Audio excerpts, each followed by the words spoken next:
kwaba ane ne layara ena arehosam a ebeto ye ewo man Ghana ye papa ya de nyina ye nana me de me nana osei tutu ai ohima eka etwa nani ehwenda na ene eba no Ghana ha empanifo ekukudama dodo na ekopiepie mu ewo ho lewen ye papa tese me body but Kennedy Agyapong konsu kopie mu wo ho na po wuntumi edi mikrofo bebrebe na enumu no yenyina ye hwe se dia Ken efra ne ntoma wone ne yire oba hema di na chi ene denche na efe yie pa na ye bon kwantin ekopie mu ewo one of your sister station ene nkomo bia wo mu di echirechire Kennedy ase ekwan a obefa so obedi na in fact na ni kapa se efensa waba ni de mu ayenko ne enkotie nsem bia ekoso ewo ho na ye ba mato so ediamon.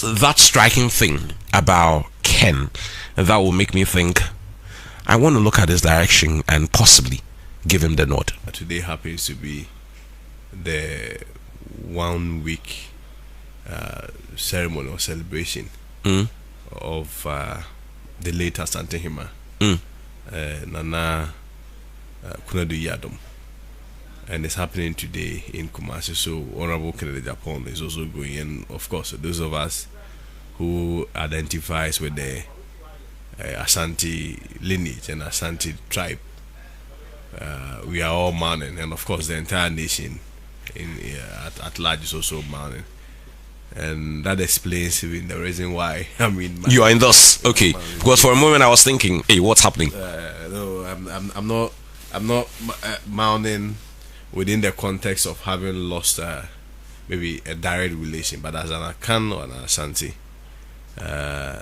we Class 91.3 FM join the mountain from the Mensia Palace. So it's the reason why I'm in black, and of course it's also important that we state it here. Yeah. Now to the substantive question. 2028 is going to be interesting. The dynamics is going to be quite different. How? Why? Obviously, you are looking at NDC presenting a fresh face and a new candidate, because this time around you realize that President Mahama is statute barred to contest again. So certainly this will be his last step. And you also look at it from the perspective that they've just had 4 years in office by 2028, and the tradition has always been about 8 years that every party comes into power and they spend 8 years. And so they are going to do everything possible to break the 4 so that they get the traditional 8 years before even other consequential conversations come in, whether they will break the 8 to 12 or whatever. The record that we set for ourselves, and unfortunately we couldn't break. But of course, as a party, NPP, we are also determined that 2028 we want to win power, and so you can then understand that 2028 is going to be a very heavy fight, and I use fight in a context. It's not going to be easy for us as a party, and so it is a more reason why at a crucial time like that in 2028 you need somebody that the people resonate with. And Ken has just 3 unique trademarks. You are looking at it from the perspective that he identifies more with the grassroots, and of course you agree, the others don't. He stands taller in terms of identification with the grassroots. You see, identification with the grassroots is not an event. It stands from a lifestyle, what you've lived your life for, the people you've always been advocating for, your commentaries, your posture, your body language, in terms of your political lifestyle, which people have benefited from your works. And of course, if we look at Ken from day one, has always been advocating that party people should be taken care of, the grassroots should be taken care of. The fact that he's always been speaking for the ordinary Ghanaian, the vulnerable, I mean, that makes him taller. It does not necessarily mean that other people may not have it. Yes, they are all fantastic candidates, referencing all the other people who also want to come. but in terms of a trademark that you can easily Class 91.3 FM. You can identify him with the grassroots. Of course, I mean, for instance, when you talk about economy, you may not necessarily identify economy with Ken. The first person that may come into your mind is maybe Dr. Bawumia, because that is what he has projected for himself in terms of the public outlook. That's what the public knows him for. As to the outcome of such projection is also another question for us to discuss. When you talk about maybe Dr. Brian, he may be identified with something also quite different. I mean, you may say, oh, he's a security guy. People may think he has money. He's opening businesses, hotel, blah blah. That is it. So when it comes to Ken too, of course, when you mention, for instance, my former boss, who are especially my daughter Duchum, the first thing that will come into your mind will be his prowess in education, right? Education transformation. But when you talk about Ken and the name Ken, it resonates with somebody who has always been fighting for the base, somebody who has always been fighting for the grassroots. And so I'm of the view, and of course, like many like-minded people, we believe that a strong connection with the grassroots is going to really amass the grassroots to support the party. And the grassroots obviously forms the base. You see, I've always maintained that the grassroots votes do not change. When the grassroots are for you, they are for you. Mostly the votes that keeps changing has always been the middle class. And I mean, the good thing is that this time around you have a lot of people, you have a lot of professionals, a lot of members of parliament, a lot of the middle class who are also around him. That is also going to draw the middle class votes. So yes, 2028 from that strength, as in being a grassroots man, and of course the fact that those people also identify him with job creation.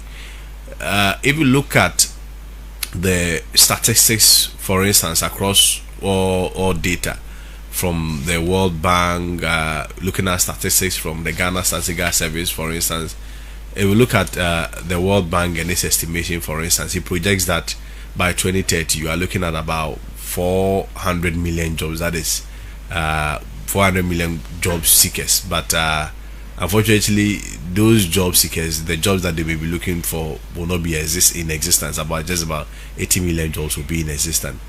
If you want to even narrow it to, let's say, the Ghanaian perspective, for instance, you look at, say, the Ghana Statistical Service. It says that if you take Ghanaians, 100 Ghanaians that are even working, 80% of them are underpaid.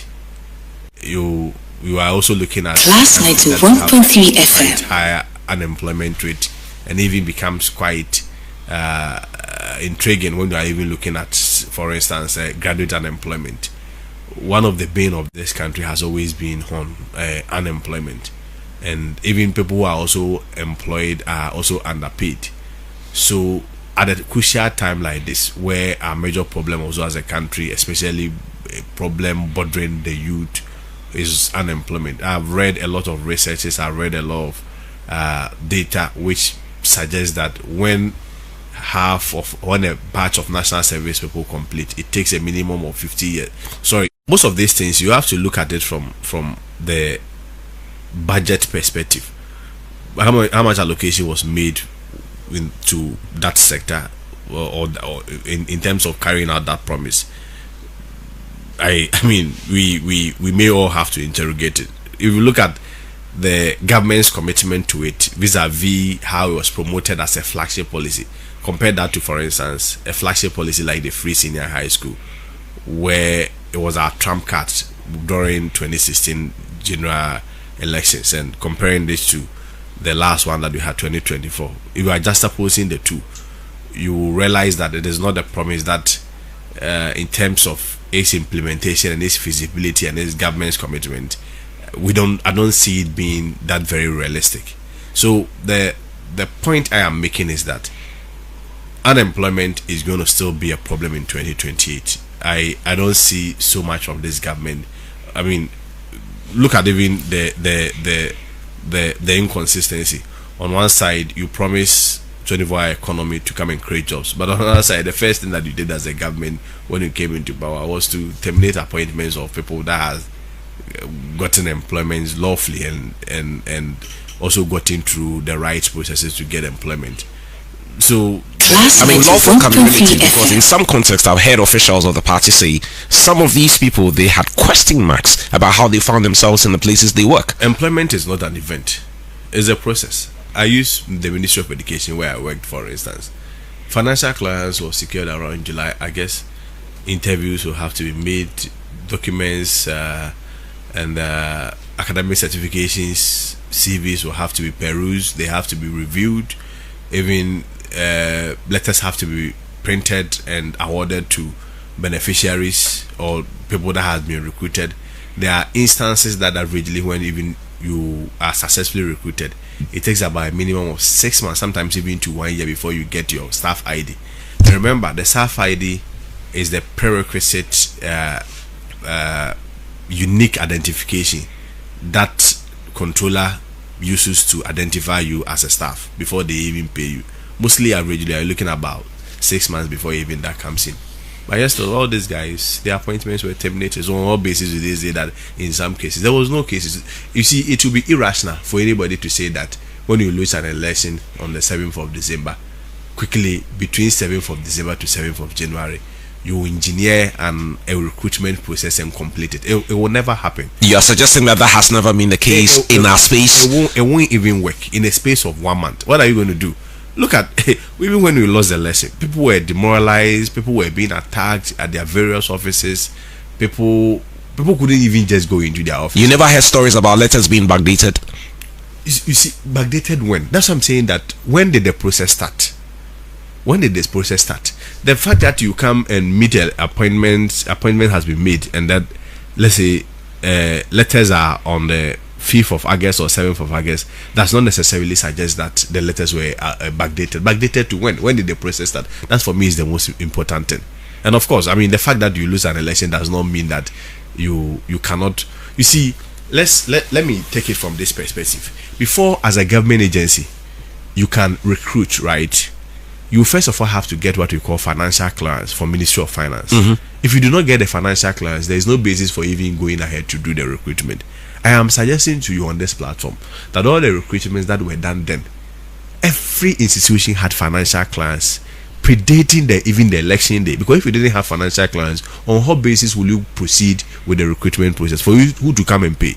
If it had been the case that the directive that came from the Chief of Staff office was that, all the recruitments or all the employment that were awarded, all of them that did not have financial clearance, at the end of the day, you are going to revoke those appointments, I would have sided with them, because I mean, it wouldn't make any reasonable sense to give employment letters to people that the state does not have the capacity in terms of the financial capacity to pay. But in this context, I am giving you an instance of an institution where I worked. If you move to other institutions, people had even worked for 3 years, 4 years, and they were still asked to go. In the context of Ken being the leader of the country at some point, which is what you're leading, what is that thing that would make me think, whether I'm a delegate or when he goes past that process and he ends up leading the party going into elections in 2028, Ken is the man. When we're having a conversation about employment, he's going to come in and create those opportunities for whoever to be pretty much settled in the space in which they operate. I think it's about the life that he's lived, as even at an individual level. It's all about job creation. His personal life at an individual level has always been about job creation. You see, I mean, we talk about ideas, we talk about vision, and of course, I mean, ideas alone cannot run a state. You need ideas, all right, but also you need implementation of those ideas. And if you look at Ken, everything about him, what he stood for, has always been about job creation and entrepreneurship. So for him, his vision is just about coming to transform this country through entrepreneurship. That is one of the greatest trademark that he's going to bring on board.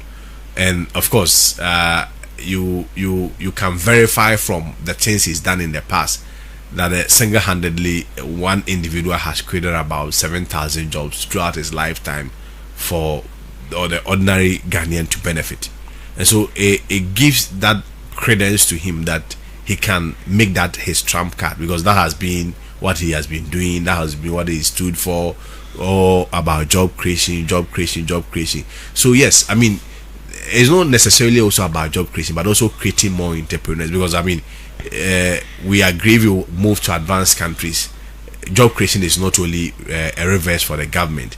In truth and in all honesty, 80% of the jobs that has been created in advanced countries are not even owned by the government, they are owned by private individuals.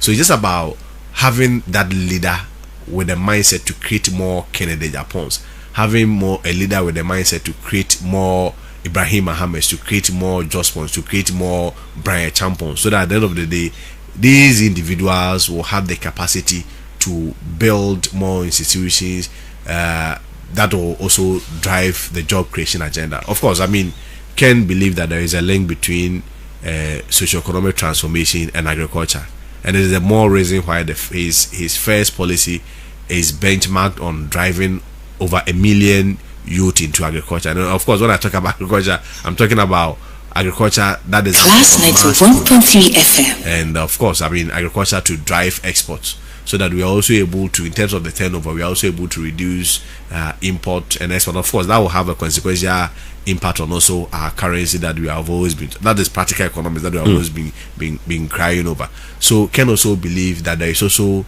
a strong correlation, a strong link between socio-economic transformation and tourism, and this is one of the key things that is also going to drive in his government. So he's looking at employment or job creation. I want to term it job creation. He's looking at agriculture, he's looking at tourism, and of course the job creation will be anchored around agriculture and tourism. And of course, one also key important thing that Ken will also be driving very mightily will be giving true meaning to decentralization. You know, in Ghana, when you talk about, for instance, local government, what we have practically is not local government. What we rather have is what you may call local administration, because in terms of, even if you go to the district assemblies, properly so called, a lot of procurements, almost every procurement decision is made in Accra, and then they are just made to supervise. So that is not local government. But first of all, what Ken plans to do is to cause what you call a massive decentralization symbol by, first of all, relocating about 90% of the ministry that we have in Ghana to different parts of the regions. And we are of the view that that is also going to force expansion and development in those regions. Because, for instance, I give you an example. If I work in the Ministry of Education, so that mostly comes to mind first. If I look at the Ministry of Education, for instance, we have about 29 different agencies under the ministry, and all the 29 different agencies are all located in Accra here with different offices here. So assuming, say, Ministry of Education is then relocated to, say, Central Region, I mean, hypothetically, what essentially means is that the ministry and all its 29 agencies under them are all moving to Central Region. People are going to rent, people are going to build, people who may have to access the Ministry of Education will have to travel to Central Region, not necessarily Accra. They obviously will sleep in hotels, buy food. People, civil servants will live there, their children will live there. They'll be forced to get good schools for them. People will then build schools. Hospital expansion obviously will force the government to also construct better roads, and that itself will then stimulate a certain economy in the Central Region. Then you look at, say, agriculture. You take agriculture to the north. You may be looking at energy. Say you take energy to Western Region. You take tourism to Volta Region. And of course, I mean, that also essentially means Class 91.3 FM traveling to Accra.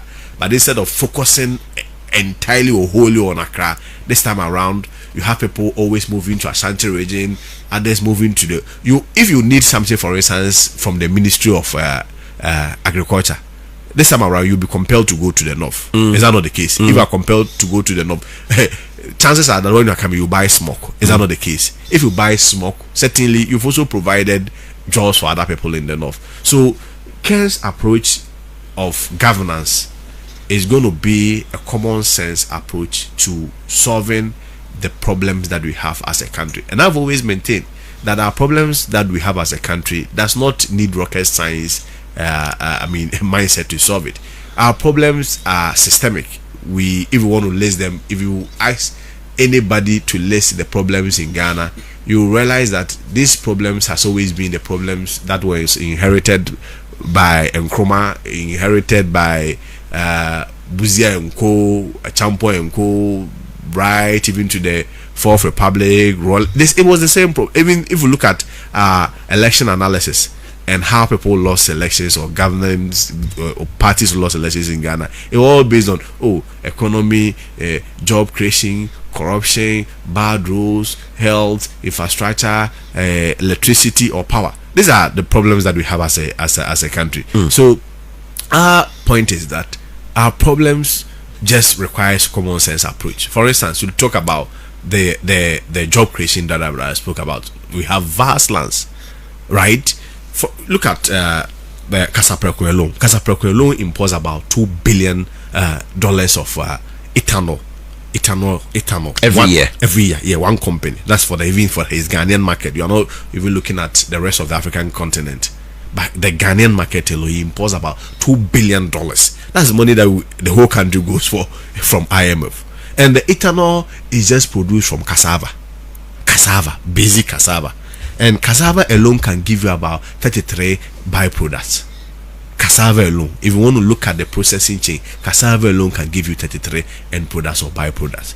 So if you have a president whose mindset is about practical approach to solving problems, that he believes that we have to produce almost everything here, add value to it, invest so much in agriculture. If, for instance, we even become a net exporter of ethanol alone, not even talking about the other products like starch and whatever, ethanol alone, if as a country we want to even invest in ethanol alone and say, look at the land, if we are going to vote our region, we want to take advantage of it, the lands in the north, Class 91.3 FM. We are focusing that ethanol alone, because if Kasapreko alone can import just $2 billion, it presupposes that if, for instance, we are making a production for just 10 people in the class or category of Kasapreko across the world, that's about $20 billion, and exporting this alone, this country is getting about $20 billion.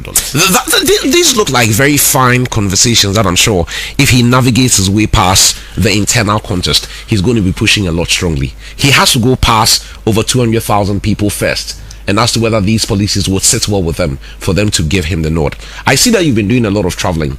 When you go and you are propounding these to them, how have they been received? Yeah, so I think it stems from our last performance as a party relative to the general elections, and from the what we are picking on the grounds, especially from the delegates, you realize that they need a change, because we had an election that I'm even coming from even the parliamentary level. Interestingly, for instance, I give you some statistics. Do you know that the last election that we had, in 4 regions, MPP do not even have a parliamentary rep? Yes. And these 4 regions, we are looking Upper at East, Upper West. Yes. Volta Uti. Yeah. Yes. And you only have one in Bono. Yeah, you only have one in Savannah. Yes. The number of seats in these 4 regions alone is 53. And in these 53, out of these 53 seats, the MPP has 0. Then you look at also other 5 regions. We are looking at Western North. We are looking at Bono.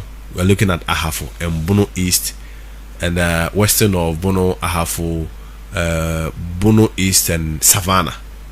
These are also other 5 regions. Do you know that out of these other 5 regions, there are 45 parliamentary seats?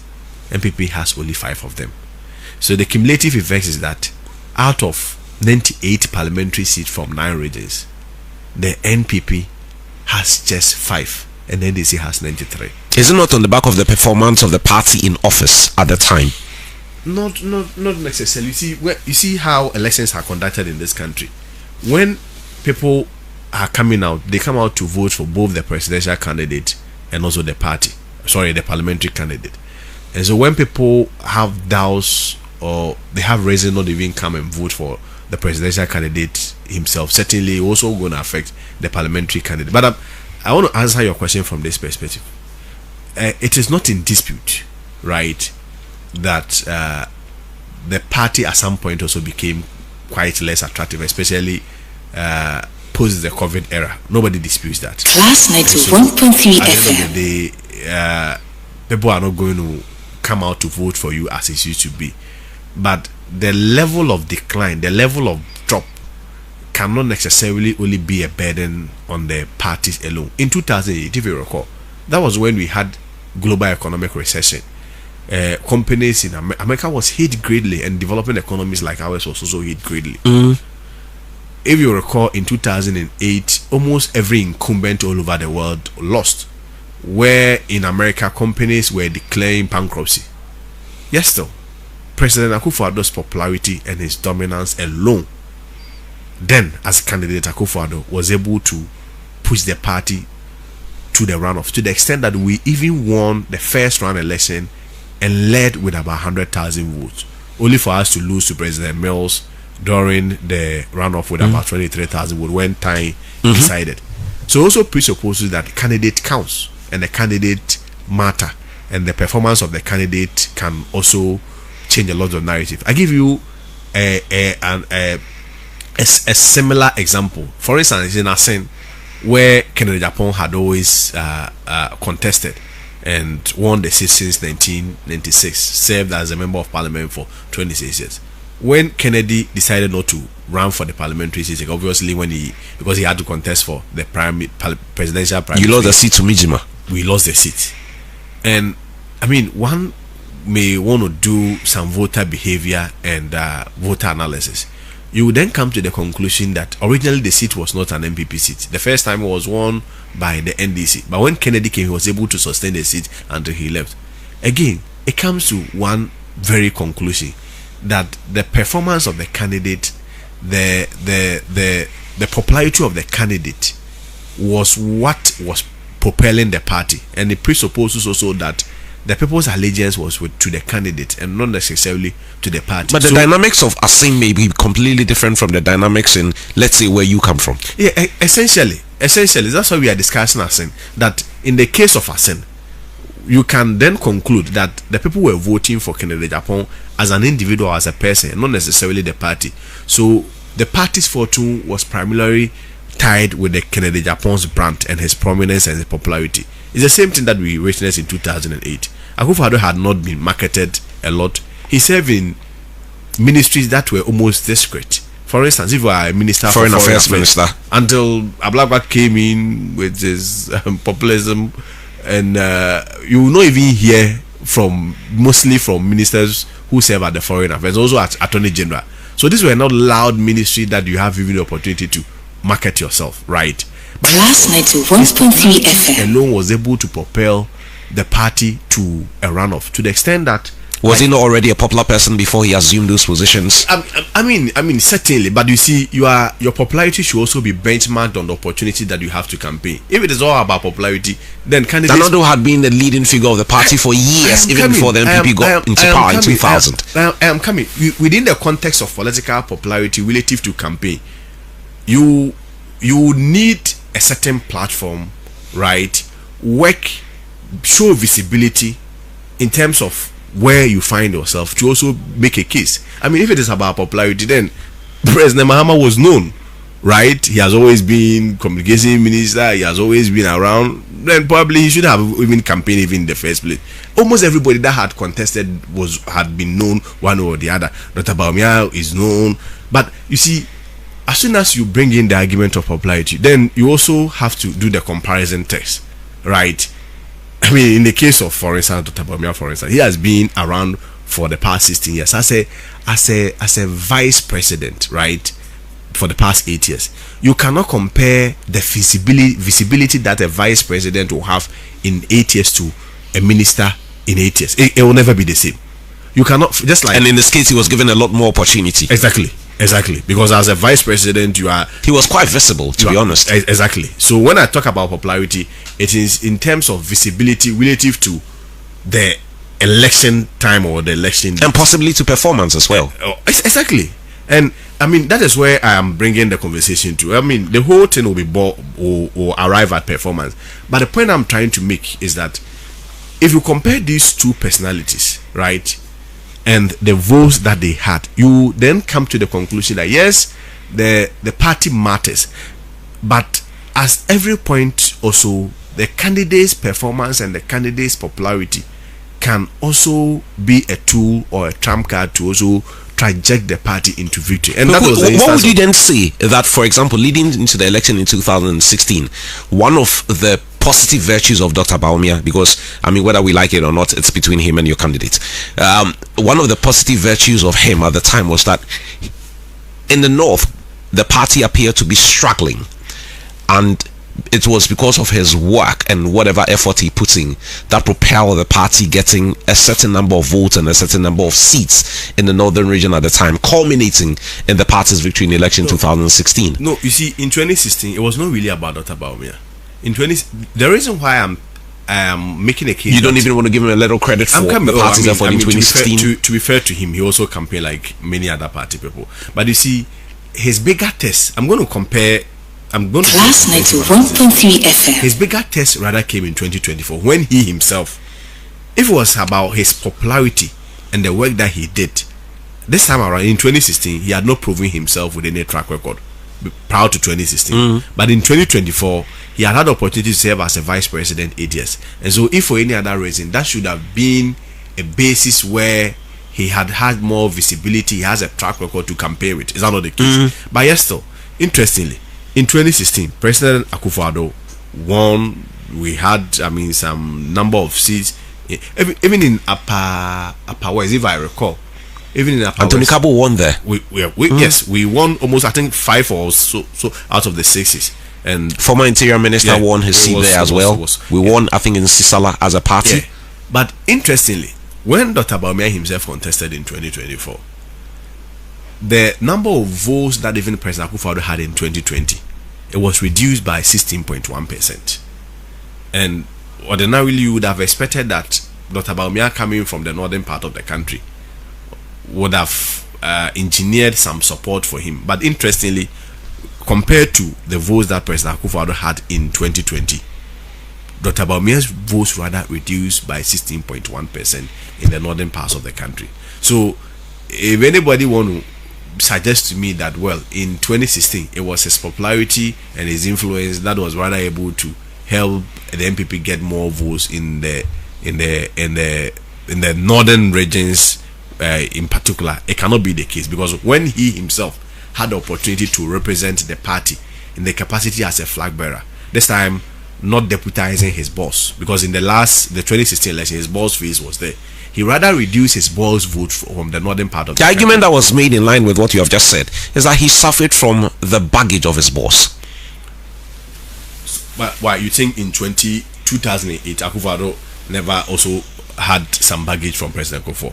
That's why I give you the context, a broader context about the way the country was hit, the African continent, all over the world were hit with economic global recession. And you see, I don't think it would be disingenuous for anybody to suggest that almost everything that President Akufo-Addo did was bad.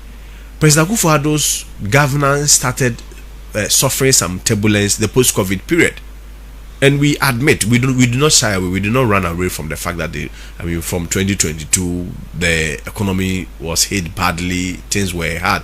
But I'm just making a comparison between the last 2 years and also what we witnessed between 2007 and 2008, where the whole world was also hit with it. It was the same economic recession.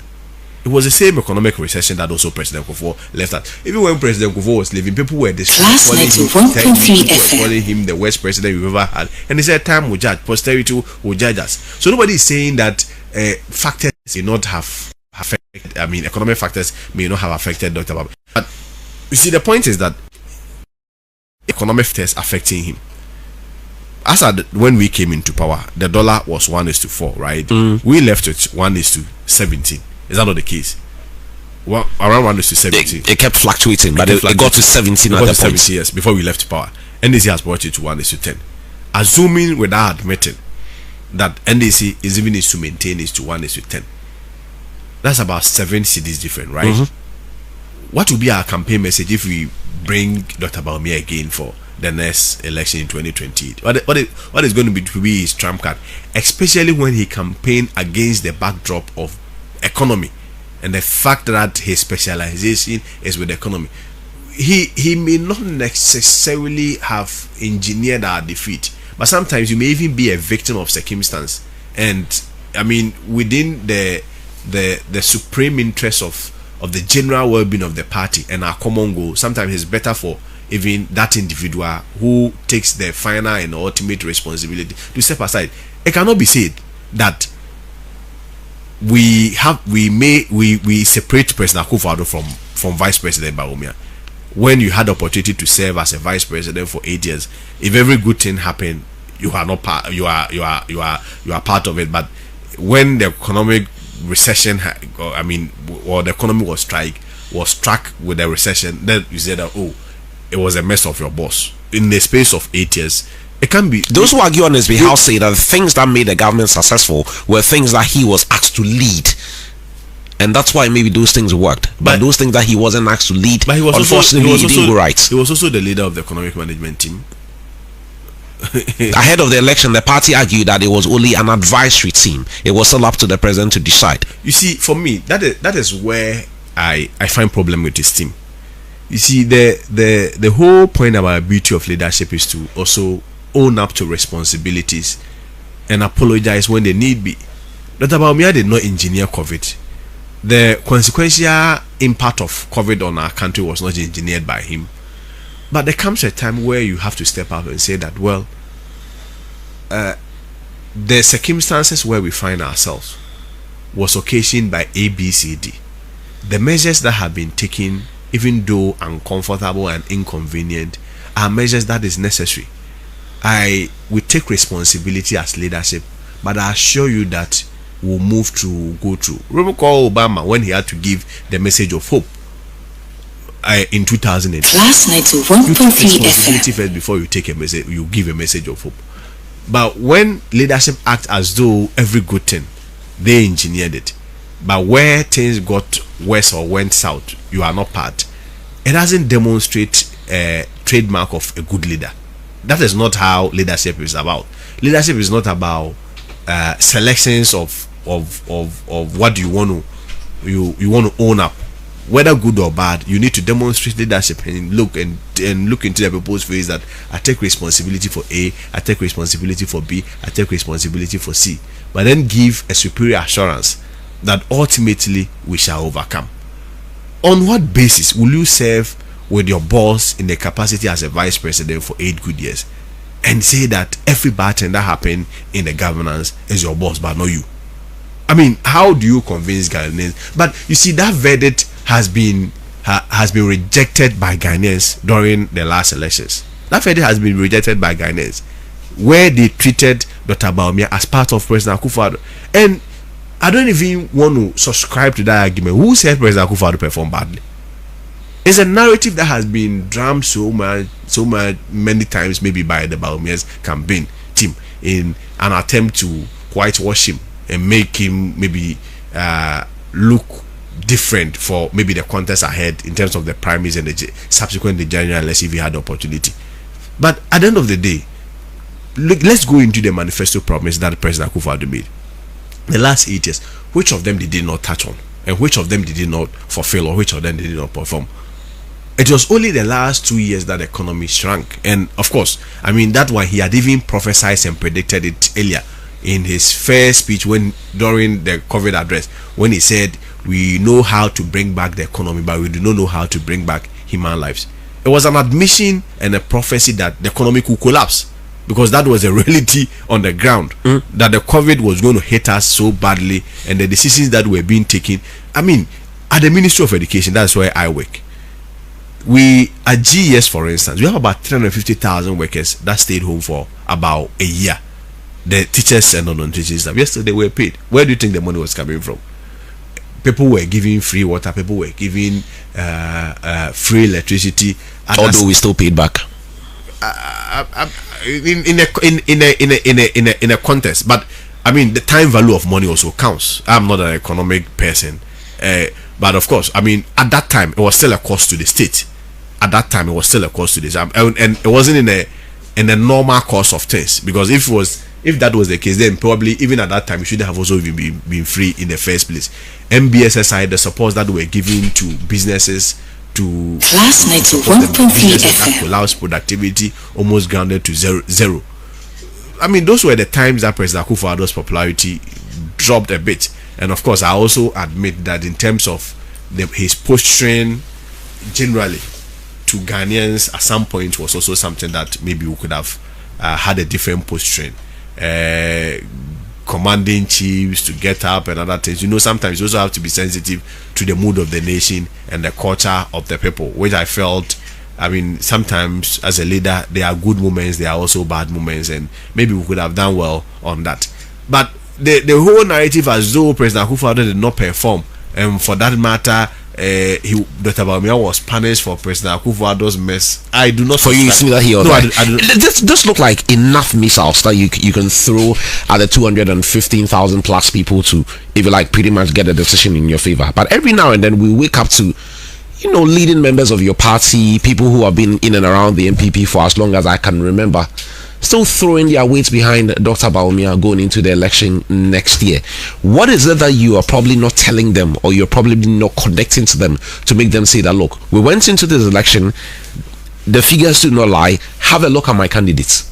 No, you see, their position has been one, and of course they've been advancing one argument, and the argument has been that Dr. Bawumia deserves a second chance, and they argue from the history of the party, except to say that even when they are giving the history of the party, they don't give in absolute terms.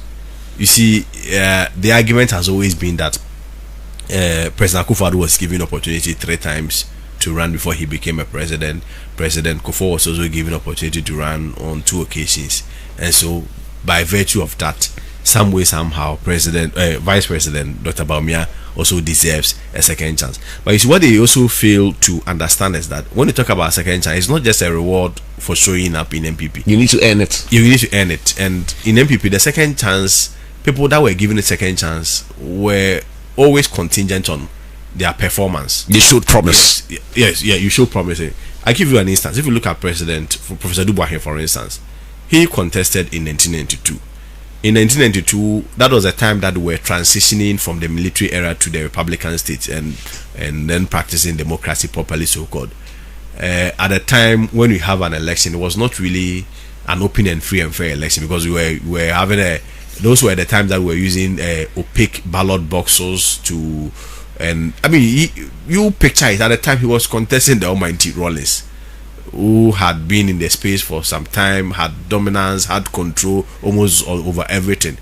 But in just in such a hostile electoral process, he was still able to pull 30.29%. And you see, one thing is that the difference between himself and President Rollins was about 1.1 million votes.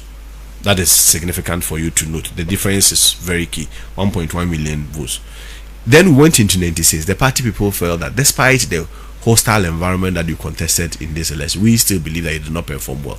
So they took President Kufuor then. President Kufuor came. And you went into an alliance with the PCP. Yeah. So most important is that this time around, in the history of the MPP, just based on performance, Professor Dubois was dropped. Right? President Kufuor came in 1996, contested President Rollins again, won with had about 2.83 million votes. That is an appreciation of votes, and then brought it to a percentage to 39.67%. And the vote difference again was about 1.2 million between him and President Rollins. So in 4 years, it had upgraded to almost 10%. Yes, it's almost 10%. Then fast forward is 2008. President Akufo-Addo then also took it to around 49.13%. And even with him, he won in the first round. You understand? But you see, from President Akufo-Addo also taking it from, so he started with the Dubois 30, 39 to 49. So all of them almost about 10% increment. Then it came to 2024. In 2024, Dr. Bawumia rather brought Akufo-Addo's 49% in his first time to 41.61%. And if you want to look at the nominal values, in percentage, the nominal value, that's supposed in the percentage terms. He dropped President Akufo-Addo's votes, especially even in the 2020 votes. He dropped the votes, that's about 6.7 to 4.65 million votes. That's about 31% decline then nationwide. And if you also want to compare even the northern part, he dropped it about 16.1%, and also the southern part, he dropped President Akufo-Addo's 2020 votes to about 33%. But let's even focus on their first attempts. In their first attempt, President Dubois had 30.9%. President Kufuor's first attempt then increased to 39%, right? In the President Akufo-Addo's first attempt increased to 49%. So in our trend analysis, you realize that in MPP we have always been going higher despite the circumstances there. So it's only Dr. Bawumia that dropped our votes by almost 9 to 10%. So which also presupposes that in terms of the performance, and of course judging by the history of the party, we cannot make a case for him that in his case, well, he deserves a second chance. But of course, I mean, those people that has been following him borrows only the examples of President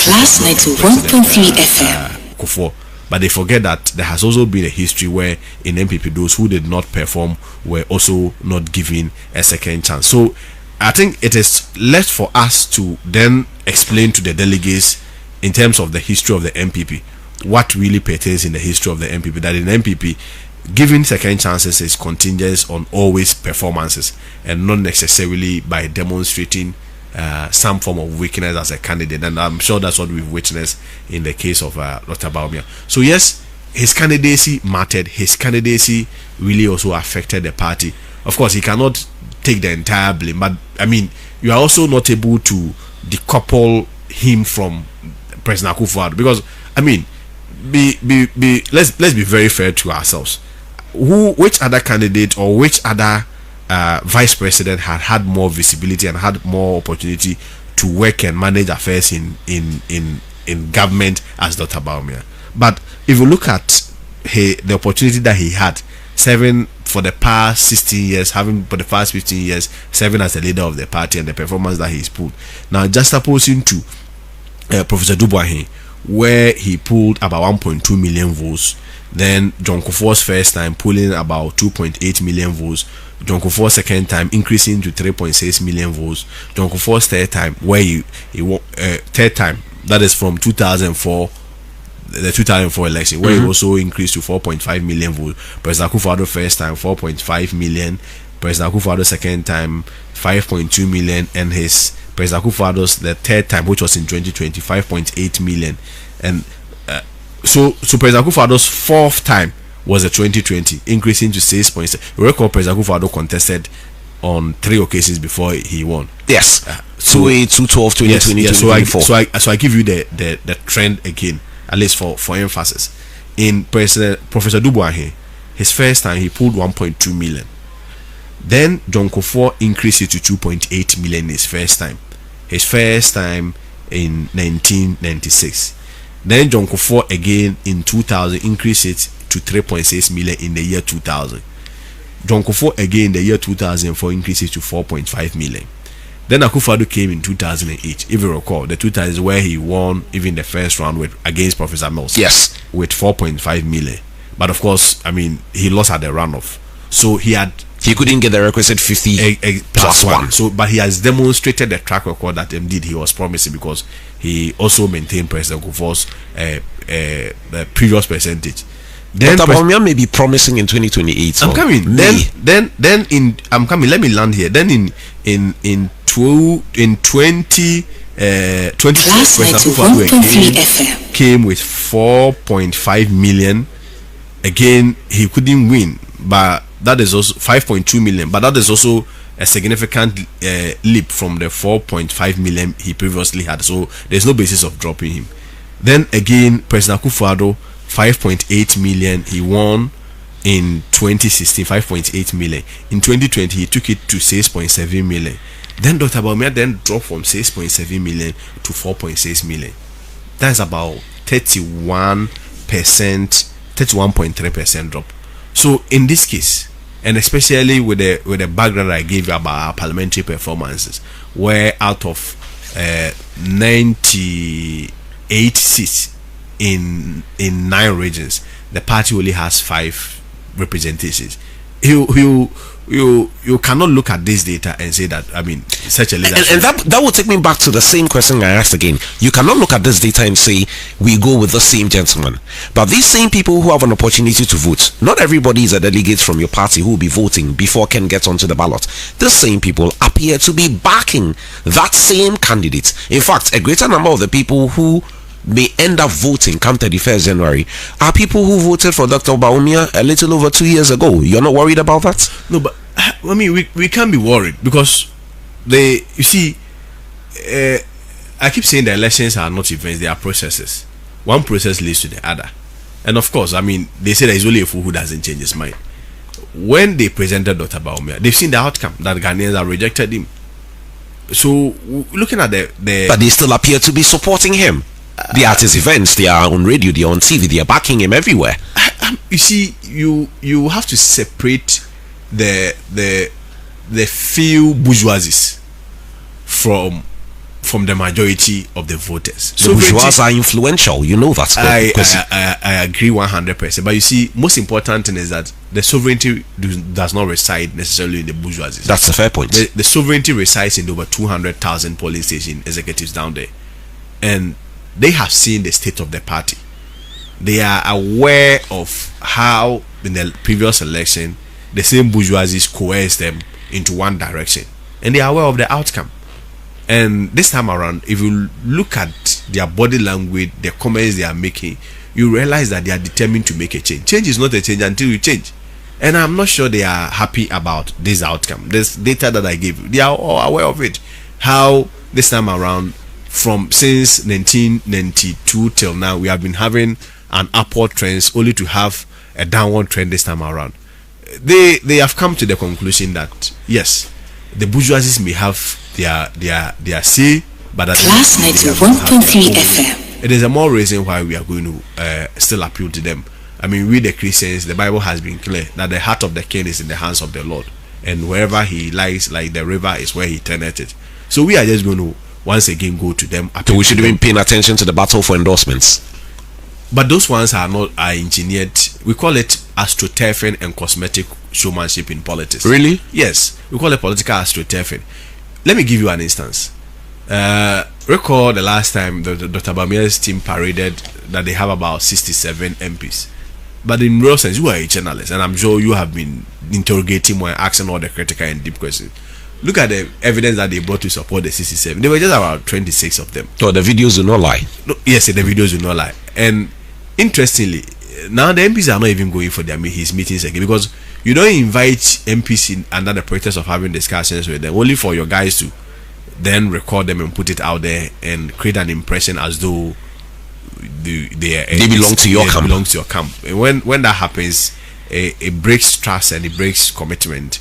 Subsequently, was about 230 MMDCs that were allegedly they said were declared their support for Dr. Bawumia. Again, it also came out that was also a hoax. It wasn't true. If you recall, subsequently some of the MMDCs came out to organize a press conference and speak to the public that no, that was not the case. They've not endorsed anyone. And anyway, any sembia womo editu ja efa Kennedy Agyapong ehun na wabusha wose wushemua. It seems that Kennedy afiwe se atwintwankwan bi ama ene efa de obefa papa because ushe said there ken kopie mu okumase ni mpokra said there nipa bodompem ekokoja no ese obia chese obia di nachi a na wose in fact Kennedy why ready say ampa president ne de obetimi ne NDC fo asie ni yie papa na enkrofo bebre grant omo ankasa a vote e de ama Kennedy Agyapong Agyapong because we almost say o deserve papa because enei ye share eye digitalization Dr. Mahmoud Bawumia the digitalization e ba ye enema e beboa ye wo se eye ya papa eye kufuo enso de maternity free ukọ wa na eye free no so de baaye na afenso kufo chesensem ni de bebrebe na omo de abanti sa nsem we no ene de yenso ye try say yemma obi a oye businessman enso chance na yenhwe say MPP anase Ghana ebefa no into my pefra because osha ene de Kennedy Agyapong se de wosisimpie so agye atum say wo pre MPP amanyekuo ni pa ama wo pre ama ono so abeye president o man Ghana ha na yenyina obi grant ni vote and obi de ni vote mano enu nti Kennedy ye bibia onya hwe yie because ene de obi sufre ne say womra na wo magye yeso because eba ne say eba business ene niema papa we ebo ne homoden pa ewo man Ghana ha ye hwe akuku dam ne wo ma abo man Ghana Kennedy Agyapong eka ho bi nti wo besere sesese ne niema bi a wo ye no won hwe no mfa niema ntoto akwam because ene de ye nyina obi expect say wono eno ye the future and as an incoming president ewo oman Ghana ha say nti se wo ye niema bi ana na didie mu onhwe ye ne nantie mu ene ne kasa ne niema bi no onhwe na ho enti ye nyina de ye fo ne so pa ne nsema obekan ti na ne abusia wei ene nsem bi a wode atudwa bomode asa won subscribe to your channel na ba subscribe na like na share na do comment aka ho e de amaye abrepam ye besan hia edin no e de shodi makwamo